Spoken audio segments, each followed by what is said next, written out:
I learned this about my wife recently. She wants me to communicate, but she does not want me to talk.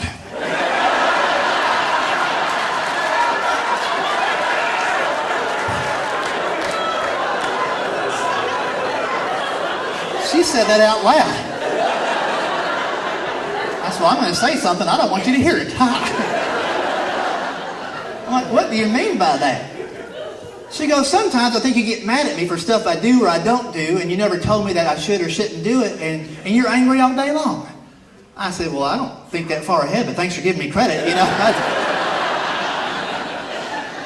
She goes, well, if you're thinking something, just go ahead and say it. We've been together a while. I said, all right. And she brought this up right before Valentine's Day. And I said, well, honey, I'm going to communicate something to you right now. After 15 years of marriage and 4 years of dating before that, I'm out of ideas for presents. Is there something I could get for you for Valentine's Day you would like? That's good communication skills right there, ain't it, ladies? Then she started talking and said, how about instead of exchanging gifts, we exchange ideas to each other on a piece of paper instead? I said, what kind of ideas? She said, I'm going to write down a couple things you're not doing right around the house you could do better.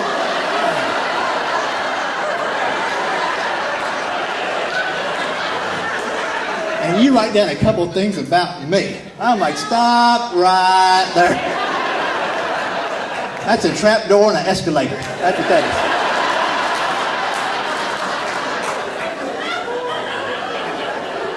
Let me get this straight. We're going to exchange ideas to each other, stuff we're not doing right, and that's going to be a romantic Valentine's Day. She said, if we fix those 6 or 7, I'm like, she's got a list started already, 6 or 7 things. Now, here's how dumb I am. I'm like, if you want to do that, that sounds fine to me. Because I was thinking, I don't have to go shopping or spend any money. It won't cost me nothing. Then 5 steps down the hallway, I'm like, I'm a dead man walking. This could cost me the house. So I had like a week to figure out what I could tell her she could do better. And to her credit, it was a struggle. She does great.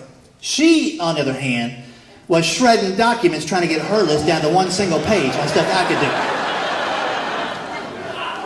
We go out to eat on Valentine's Day night. I'm never, ever going to do that again. I'll go the day before or after. You ever been out on the 14th of February?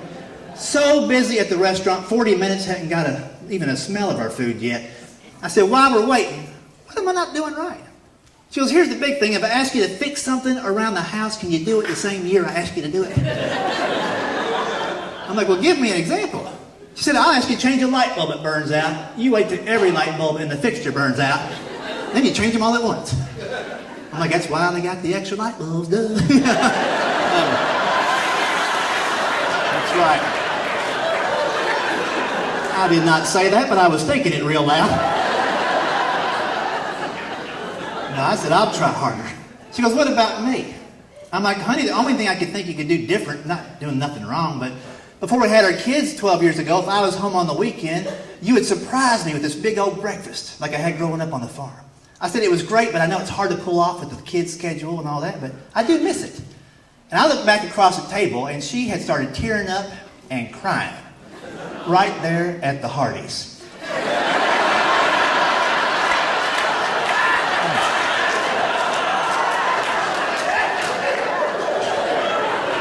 You don't want a soggy thick burger. I'm like, hold it together, woman. It's Valentine's Day. I didn't mean to make you cry. That was a compliment. Then she goes, oh, that's what a compliment sounds like. I'm like, oh. Like, this is worse than where I started off. I said, yeah, they were good breakfast. She goes, you never told me that. The reason I quit is I thought I wasn't making it good for you, so I just stopped. Not because of the kids. Oh, yeah, that's right. I started tearing up and crying. Thinking about 12 years of Fruity Pebbles and Pop-Tarts I've been shoveling down with soy milk. Would you spill some water on a piece of paper and put that in the bowl? What the heck is soy milk?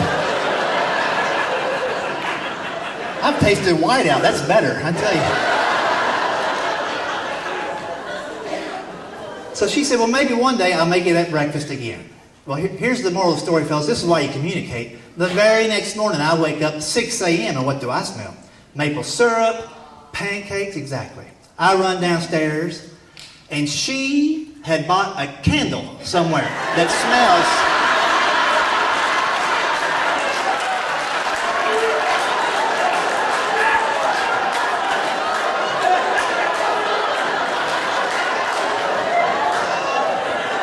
It had to be a Yankee candle. That's all I'm going to say. Like, God. I still didn't know. I hit the bottom step. I'm like, what are you doing with that candle? It's like, oh, I had to use it. Last light bulb burned out this morning. She got me twice.